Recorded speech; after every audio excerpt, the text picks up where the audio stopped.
A woman travels light and hammers a conch on a deserted island. The meat of the conch stinks, but she sweeps away the sand and stuffs it into her mouth. But before she can chew a few bites, she spits it out and looks at the man next to her. He was dipping his sashimi in the sauce and eating a fresh grouper next to him, so it couldn't tell that he was stranded on a deserted island. Mary stepped forward as if nothing had happened, twisting and turning her body in a way that showed off her tantalizing figure. As men like to do, he took the initiative to give up his food. Mary didn't refuse and devoured the food, then took a sip of the coconut milk. After filling her stomach, she gave him a kiss. The man couldn't get over it. Mary can't get enough of the fish. And so the relationship between the two of them grew rapidly. Together, they gathered wood and built a shelter in a few days. The man would go fishing every day, sometimes catching lobsters. Mary would pick up trash on the beach, always finding something useful. They soon became so dependent on each other that they slept together.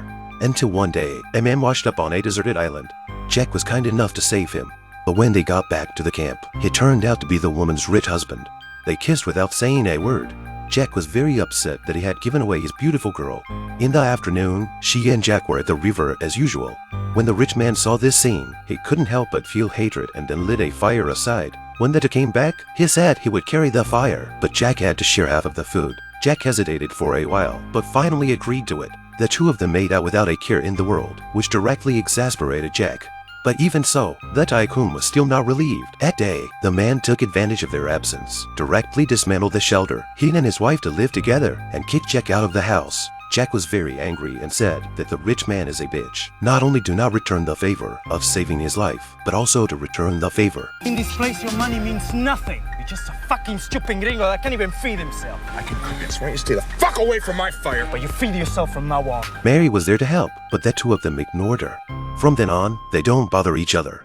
The rich man didn't care about his wife's advice and said he could catch a big fish himself. But when he got to the bottom of the sea, he couldn't see very well.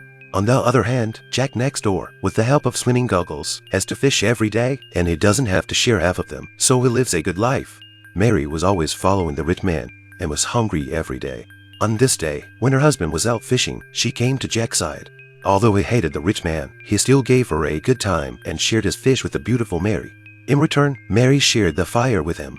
When the tycoon came back from fishing, he saw the smoke rising from Jack's side and became angry. He rushed over to Jack and asked him if he had stolen the lighter. Jack was disgusted with him and yelled at him to get out of the way. The tycoon refused to give up and fought with him, taking the fish with him as an exchange for the lighter. Back at his place, the rich man was getting more and more angry.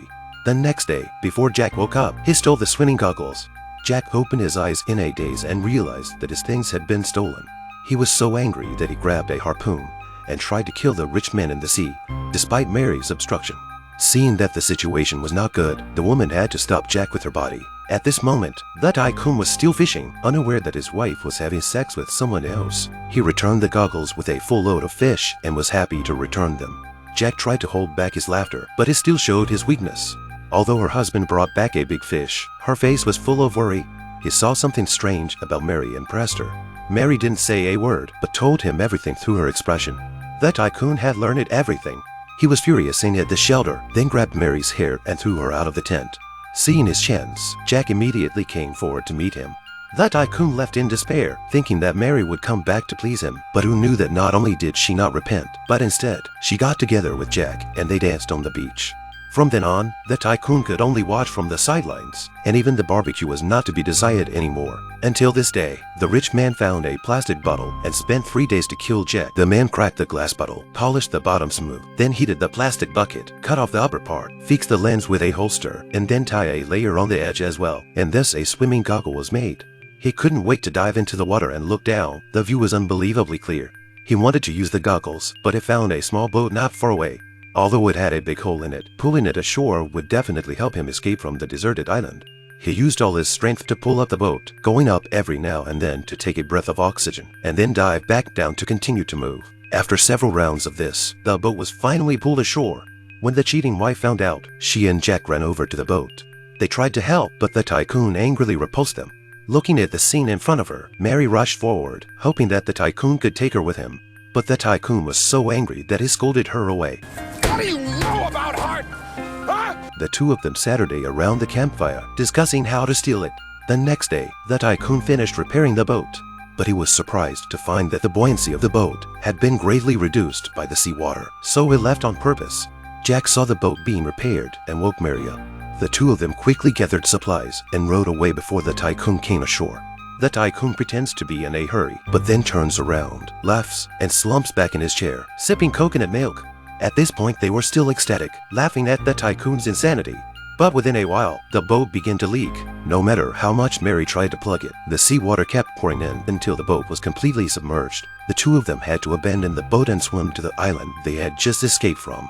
And that tycoon was eating fish, watching the scene, and burned down their shelter, with even more evil thoughts sprouting inside him. When they were exhausted, the tycoon grabbed a harpoon and stabbed Jack to death. Mary was also tied up. Since then, they have been living on the island. Soon 5 years passed. One day, some fishermen came here. They found Mary and decided to help her to leave. Mary took the lighter with her and tried to hide the fact that the tycoon was still on the island. Mary gets on a fishing boat and eats a big mouthful of bread. The rich man who was fishing just saw him and was so happy that he thought he could leave the island. But no matter how much he cried, Mary remained indifferent. Finally, she shook her head and said goodbye to the tycoon and the sad island. This is the 2005 American thriller movie 3. A couple was on vacation on a private yacht when they were stranded on an island.